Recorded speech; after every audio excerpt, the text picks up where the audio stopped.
Vallée est une jeune femme de 36 ans, mère de 2 enfants, 2 princesses, Zoé et Sarah.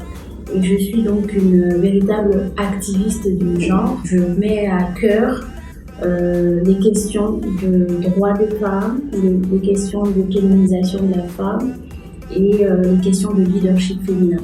À côté de ça, je suis diplômée en communication et donc passionnée par les métiers de la communication. Mon modèle, alors je vais en citer 2.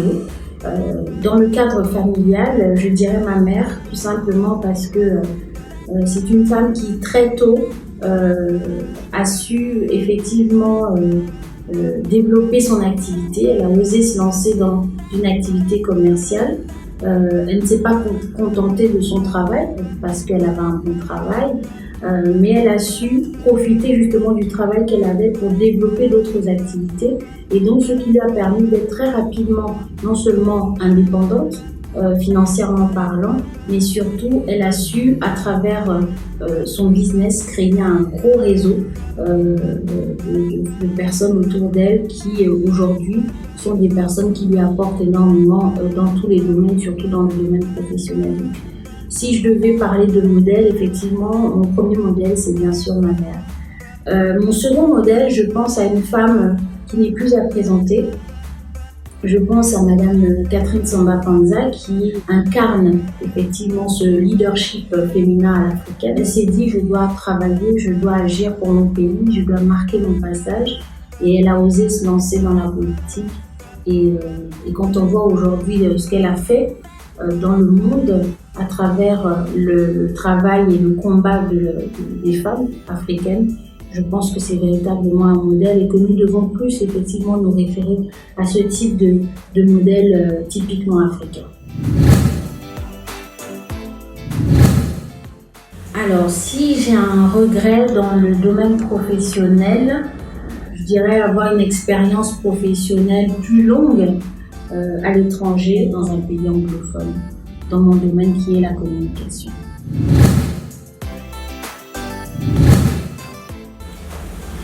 Alors, nouveau défi, oui j'en ai, je suis en plein dedans, puisque il y a de cela quelques mois, précisément au mois d'août dernier, j'ai lancé, en pleine crise d'ailleurs, j'ai lancé le premier magazine des professionnels africains de la communication, Comme d'Afrique. Et c'était vraiment un rêve pour moi, puisque je l'avais en tête depuis plusieurs années maintenant, et qu'il soit maintenant lu, qu'il soit vu, qu'il soit téléchargé par des centaines et des centaines de personnes à travers le monde, parce que ce n'est pas que l'Afrique qui est concernée, c'est vraiment un véritable challenge et un véritable défi pour moi. On ne peut pas parler de personal branding sans avoir effectivement une réelle présence sur les réseaux sociaux, sur le digital. J'inviterai toutes les femmes africaines qui ne sont pas encore axées sur le digital à véritablement s'initier à cette pratique qui aujourd'hui est indispensable lorsqu'on veut véritablement avoir une image professionnelle, une image personnelle de qualité. Il faut effectivement investir dans le digital. À côté de ça, je dirais également que les femmes aient des réseaux d'affaires. À travers ce réseautage, avoir une dimension beaucoup plus importante de leurs compétences à travers le monde. Tout ça, ça fait partie d'une véritable stratégie de personal branding. Et donc, vraiment, j'insiste dessus. Il est important que chaque personne puisse faire ce travail-là sur elle-même. Je me considère plus comme une féminine et pas féministe, parce que je sais que la femme a toute sa place dans la société, mais je crois effectivement que on peut être par exemple une femme de pouvoir, une femme leader, tout en étant féminine, et qu'on n'ait pas forcément besoin de devenir féministe pour pouvoir revendiquer certaines choses. Donc je crois que je suis féminine.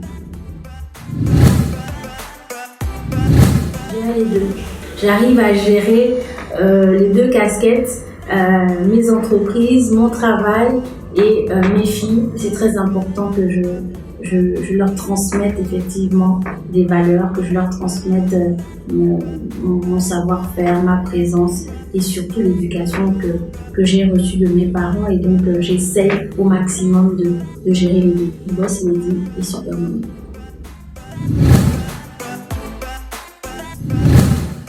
Instagram ou LinkedIn? Alors là, vous voulez me tuer parce que là, c'est compliqué. Waouh! Les deux.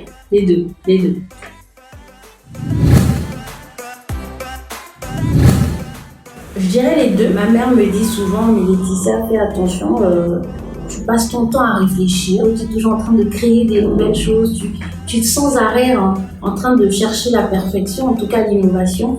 Et il faut que tu apprennes à te poser, tu dois te reposer, on dit ça tout le temps. Donc oui, je pense beaucoup. Penser dans le sens penser parce que je suis quelqu'un, pour ceux qui me connaissent, je suis quelqu'un qui aime, qui écoute beaucoup les autres, qui aime apporter effectivement sa contribution ou son aide dans les difficultés que peuvent avoir les personnes autour de moi. Et donc, je peux dire qu'effectivement, je sais aussi penser les blessures des autres. En tout cas, j'essaie chaque jour autour de moi.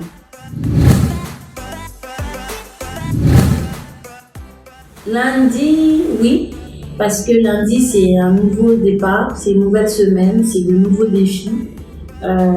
C'est le début de la semaine, donc on est souvent très motivé. Si j'avais une baguette magique, honnêtement, j'aimerais bien que mon père soit toujours vivant et qu'il voit la femme que je suis devenue, la femme que je suis en train de devenir, qu'il puisse voir ses petits-enfants et surtout qu'il puisse me dire « je suis fière de toi ». Des mots pour elle, des mots pour agir et des mots pour impacter. Merci.